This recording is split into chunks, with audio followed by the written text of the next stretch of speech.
शादी की सुहाग सेज पर बैठी एक स्त्री का पति जब भोजन का थाल लेकर अंदर आया तो पूरा कमरा उस स्वादिष्ट भोजन की खुशबू से भर गया। रोमांचित उस स्त्री ने अपने पति से निवेदन किया कि माँ जी को भी यहाँ बुला लेते तो हम तीनों साथ बैठकर भोजन करते। पति ने कहा, छोड़ो उन्हें, वो खाकर सो गई होंगे, आओ हम भोजन साथ में करते हैं प्यार से। उस स्त्री ने पुनः अपने पति से कहा कि नहीं, मैंने उन्हें खाते हुए नहीं देखा है। तो पति ने जवाब दिया कि क्या तुम जिद करती हो, शादी के कार्यों से थक गई होंगी इसलिए माँ सो गई होगी, नींद टूटेगी तो खुद भोजन कर लेंगे, तुम आओ हम प्यार से खाना खाते हैं। उस स्त्री ने तुरंत डाइवोर्स लेने का फैसला कर लिया और डाइवोर्स लेकर उसने दूसरी शादी कर ली और इधर उसके पहले पति ने भी दूसरी शादी कर ली। दोनों अलग अलग सुखी घर गृहस्थी बसाकर खुशी खुशी रहने लगे।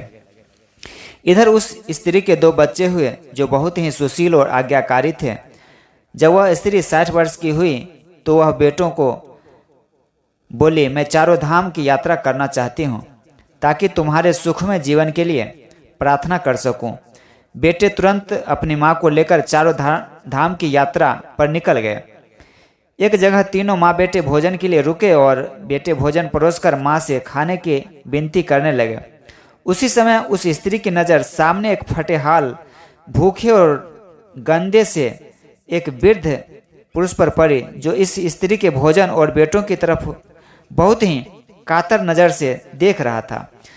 उस स्त्री को उस पर दया आ गई और बेटों को बोली, जाओ पहले उस वृद्ध को नहलाओ और उसे वस्त्र दो, फिर हम सब मिलकर भोजन करेंगे। बेटे जब वो वृद्ध को नहलाकर कपड़े पहनाकर उसे इस स्त्री के सामने लाए तो वह स्त्री आश्चर्यचकित रह गई।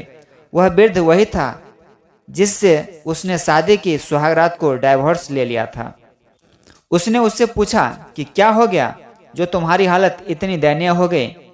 तो उस वृद्ध ने नज़र झुका के कहा कि सब कुछ होते ही मेरे बच्चे मुझे भोजन नहीं देते थे, मेरा तिरस्कार करते थे, मुझे घर से बाहर निकाल दिया।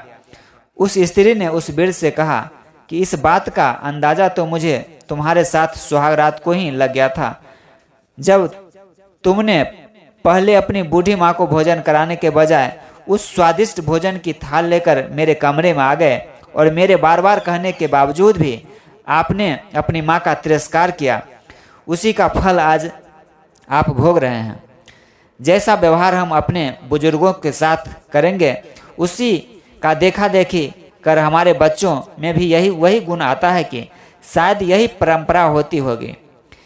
सदैव माँ बाप की सेवा ही हमारा दायित्व बनता है।